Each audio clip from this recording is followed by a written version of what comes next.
Magandang araw mga kaibigan. Ngayong araw ay nandito kami kina Marlene. Halos isang buwan na yung lumipas bago natin siya nabalikan. Gawa na nagsimula na kasi yung pag-aaral nila, yung pagpasok nila sa school. Busy siya sa pag-eskwela kaya hindi tayo nakabalik ng mga nakaraang linggo.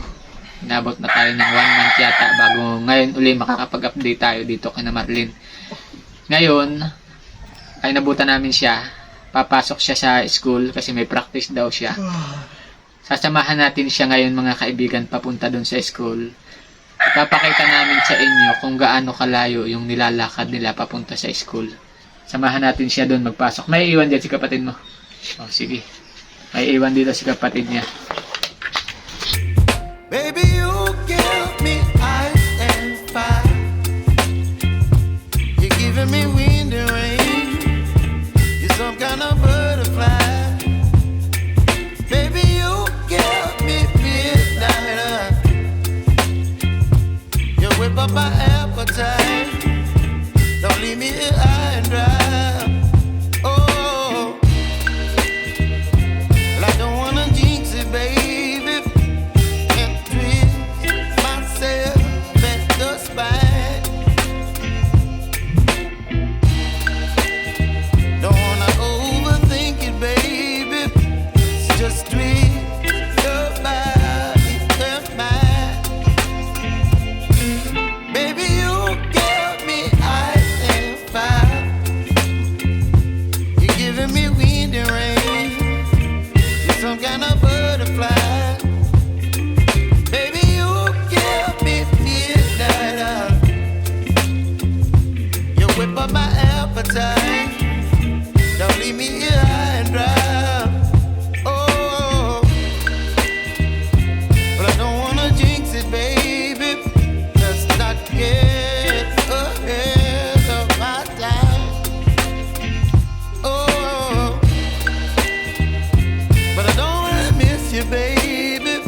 So I stand up and speak just my mind. Oh.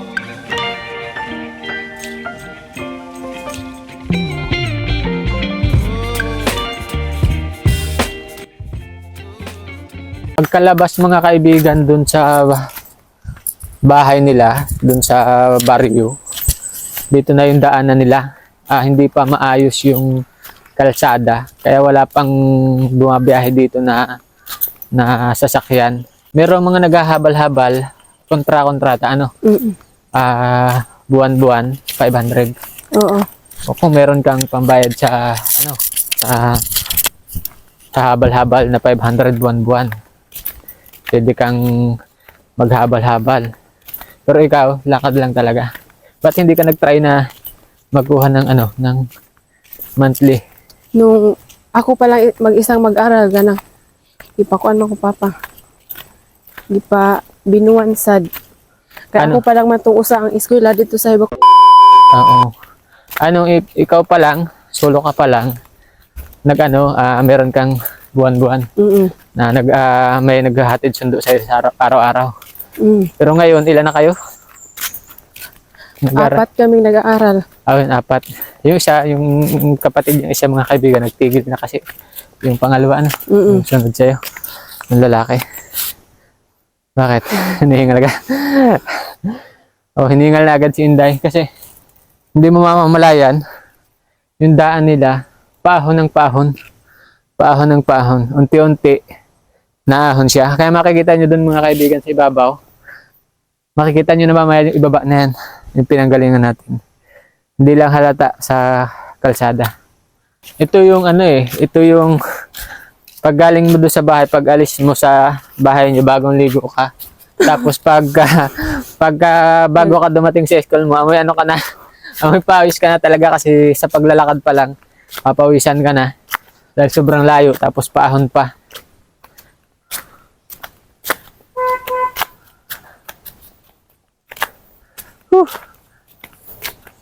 Bukod dito, bihira ang bahay dito, Oo. medyo magubat pa. Nakaranas ka na ba dito maglakad mag-isa? Oo. Delikado dito pag mag-isa ka lang, no? Hindi ka ba natatakot? Mas natatakot ako dyan banda. Dito. Oo. Kasi dito, ano talaga ano? Walang bahay. Oo, walang bahay. Nakaranas ka na ba na ano?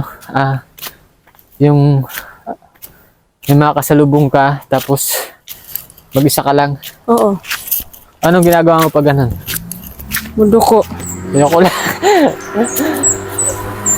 Kaya mo.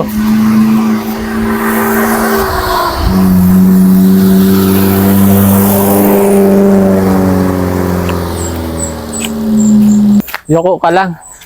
Pero dito, hindi ka pa naman nakaranas na ano, na yung bastusin ba? Yung, ano ba sa Bisaya, yung bastusin, yung ano? Ano siya? Binastusan. Oo. Nakatry na katong ako rang usa mag-isa lang ako naglalakad tapos yung lalaki taga doon yun oh. Oo. Tapos sabi niya, pwede ba akong humiram ng ballpen? Tapos pinahiram ko siya ng ballpen tapos yung mga titig niya ang sama. Wala naman siyang ginawa sa'yo. Saan parte? Nandun malapit na akong dumating sa aming paralan. Yung banda may simbahan. May mga tao naman. Oo. Buti na lang may mga tao. Ano? Kasi kung dito sa parting lugar na ito talaga, ano kayang gagawin mo kung dito sa parting ito nangyari? Tatakbo. Oo, takbo ka doon. No choice. No choice nga. Ito mga kaibigan, ayun na, tumataas na tayo. Doon tayo nang galing. Mamaya makikita nyo yan doon sa ibabaw doon. Yung kabuuan dyan sa baba. Ayun mga kaibigan, kita nyo na ba? Ayun, doon tayo galing kanina. Saan ang bahay nyo dyan? Wala dyan. Andun. Di makita kay nasalip lang sa itong mga kahoy. Saan parte? Dito. Dito, dito. Doon? Oo. Di ba na yung school? Oo. Ikot pa tayo. Doon yun. Doon, oh. Oo. Andun, oh, may bahay doon, oh. Oo. Ayun mga kaibigan, doon pala yung bahay nila. Andun, oh, may bahay doon. Siguro kung ako ang mag-aaral, tapos ganito kalayo yung lalakarin ko, titigil na din talaga ako kasi sobrang hirap ng pagpasok. Lalo pag maulan, pag maulan, talagang payong ka. Basang-basa ka bago ka makarating sa school. Medyo malapit-lapit na naman kami mga kaibigan. Mga ilang minutes pa kaya to? Mga 15. 15 minutes pa. Malayo-layo pa rin pala mga kaibigan. Lalakarin namin. Ngayon naman naglalakad ka, kasama mo lagi yung kapatid mo na nag-aaral. May kasabay ka na. Oo. Tapos yung mga kapitbahay ko. Minsan lang talaga kasi nauuna yung mga junior high na lumabas kesa senior high. O dapat hindi ka maglalakad dito ng mag-isa. Delikado yung panahon ngayon. Tapos, ang gagawin mo, lagi kang maantay ng kasabay. Huwag kang mag-iisa. Maglakad. Lalo ngayon, kilala na po si Marlene. Ang dami nang nag-message po sa akin nanghihingi ng Facebook account mo. Kasi ang sabi sa akin ay gusto daw nilang tumulong kay Marlene. Pasensya na po kayo kung hindi ko maibigay sa inyo yung Facebook account niya kasi for security niya. Tsaka doon sa mga nagtatanong kung saan yung eksaktong lugar ni Marlene, hindi ko po maibigay sa inyo para sa seguridad niya kasi katulad nga nito na nag-aaral siya, araw-araw siya naglalakad dito sa lugar na ito na walang masyadong bahay yung dinadaanan nila. Napakadelikado ng panahon ngayon. Kaya hindi ko maibigay sa inyo kasi may mga nagme-message sa akin, gusto daw na tumulong sa'yo. Kaya nga lang hindi ko alam po yung totoong intention. Marahil, totoo naman na pagtulong yung gusto nila. Kaya nga lang, siyempre para sa kaligtasan po niya, hindi namin maibigay. Kung gusto niyong tumulong sa kanya, sa ngayon, yung Facebook mo, hindi mo, open mo. Oo. Pero nakiki-open ka lang. Kasi nasira po yung Facebook niya. Yung cellphone niya nasira. Meron siyang ginagamit na cellphone niya, yung keypad lang. Nakikihiram lang ako. Nakikihiram lang. Yung keypad, Ginagamit po ni Papa para pang tawag po sa amin.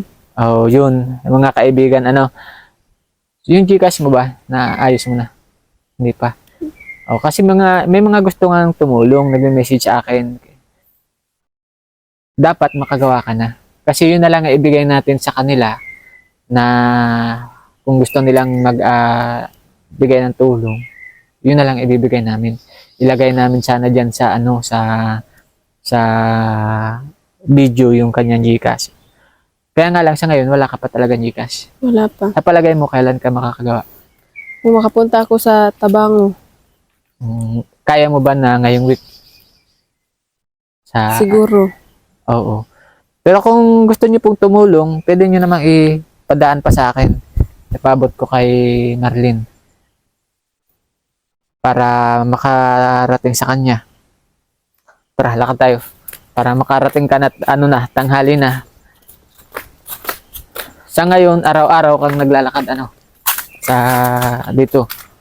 Wala kang service. Wala. Oo. Ang gawin ko, bigyan kita ng allowance mo para sa isang buwan.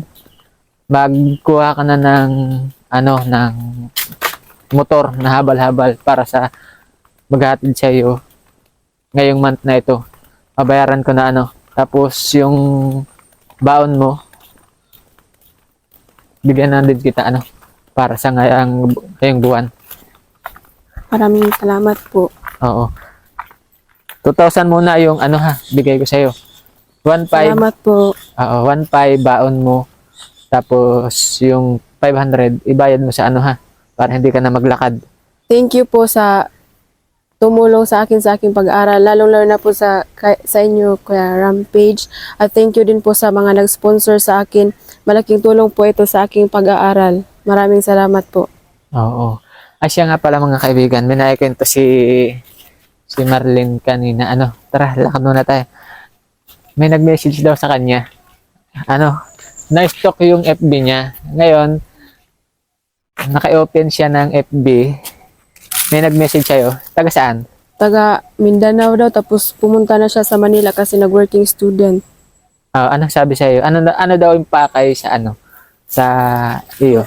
Sabi niya lang, hi, tapos sabi ko, hello, tapos sabi niya, kamukha mo talaga si Angel Luxen, tapos sabi ko, uy, kanang dako ra og difference between sa ako ug ni Angel Luxen, tapos ingon siya nga, dilo parehara gyud kay mugnaong, tapos nagsige mi atog chat, nagsige mi video call, tapos ana siya nga ako. Sabi niya na, akala ko pag binidyo ng sikat na vlogger is ipa-private yung FB account, yung private is kanang kuanto kanang yung picture ko hindi na makita, tapos yung mga MyD ko hindi niya dili niya ma-view kung dili mi friend. Tapos ingon ko nga dili man sab ko sikat sa kanang YouTube, sikat ang nagvideo pero dili ako. Tapos ingon siya nga, bisan ako no, wag yun ko nag-expect nga ang ma-video sa YouTube kung sikat nga vlogger is kanang matig-entertain gyapon sa laing tao ba. Tapos ingon ko, sila siguro to, pero ako kanang kuha naman ko simple ra ba. Mura to. Ayun. Ay mga kaibigan, ang galing niyang nag-stock ng FB ni hindi ko alam kung paano niya nalaman. Pero ang sa akin mga kaibigan, sana kung ano man yung intention nyo kay Marlene pag nag-message kayo, sana sa mabuti po hindi naman namin siya tinuturuan na maging yung huwag mamansin. Kaya nga lang syempre marami ang may message nanghihingi na FB niya.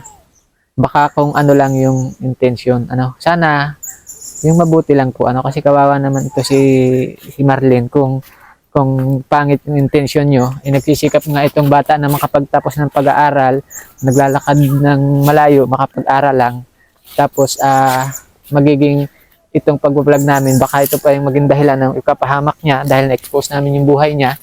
Sana naman po wag ganon, sana kung magme-message kayo, yung magandang intention ninyo.